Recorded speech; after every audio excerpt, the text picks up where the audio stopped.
Bak şimdi, seninle bir oyun oynayacağız. Hiç kıpırdamadan durursan sana çikolata alacağım, tamam mı?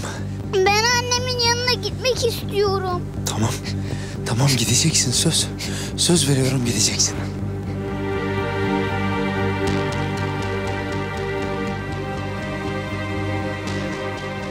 Sen kadını dışarı çıkar Karabatak. Tamam.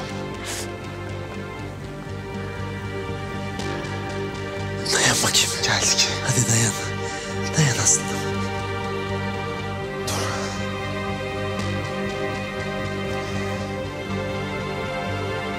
Allah. Kurtaracağız. Siz gidin. Karabatak götür. Bırakın beni. Gideceğim. Dayan hadi. Bak çikolata geliyor, dayan. Korkma.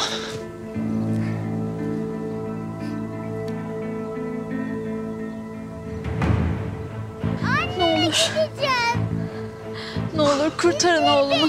Ona bir şey olmasına izin vermeyin ne olur. Kurtaracağız. Sakın içeri girme, tamam mı? Sakın bacım. Hadi çık buradan şimdi. Bırakın beni.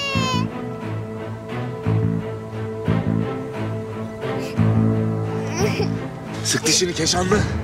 Sıkıyorum da komutanım. Çocuk durmuyor.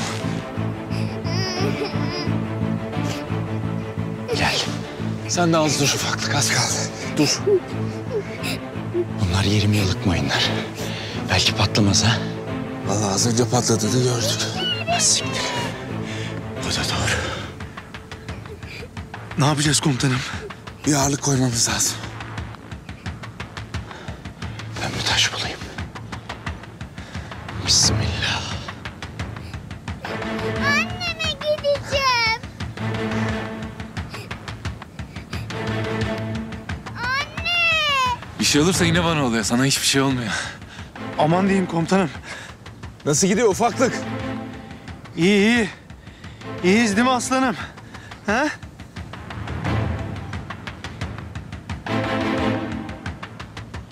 Karabatak çocuğu al. Tamam. Gel buraya aslan parçası. Hoppala. Oğlum. Ey Allah bismillah. Bak geldik. Annen de burada. Hadi sarıl annene. Allah. Allah sizden razı olsun. Allah ne muradınız varsa versin. Hocam kurban olayım bir daha buraya girmeyin, tamam mı?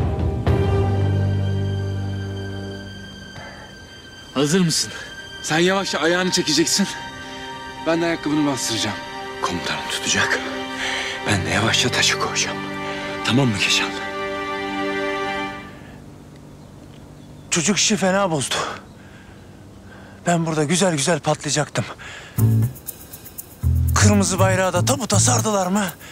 Hop doğru babamın yanına. Keşanlı! Efendim komutanım. Biz burada seni kurtarmak için kıçımızdan ter akıyor. Hala hayal peşindesin. Bir düşüneyim dedim sadece komutanım. Tamam. Hadi hazır mısın? Eyvallah hazırım.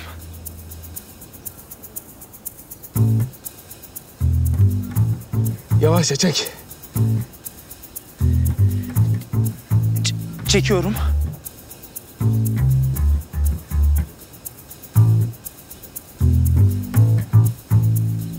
Lan çeksene gelme adamı. Lan tamam çekiyorum.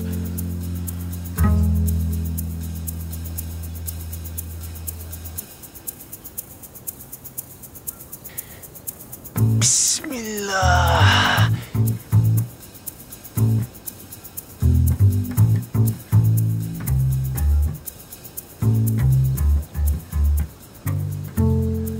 Patlama değil mi komutanım?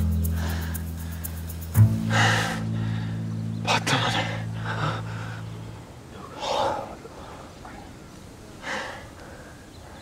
Hay Allah razı olsun ya.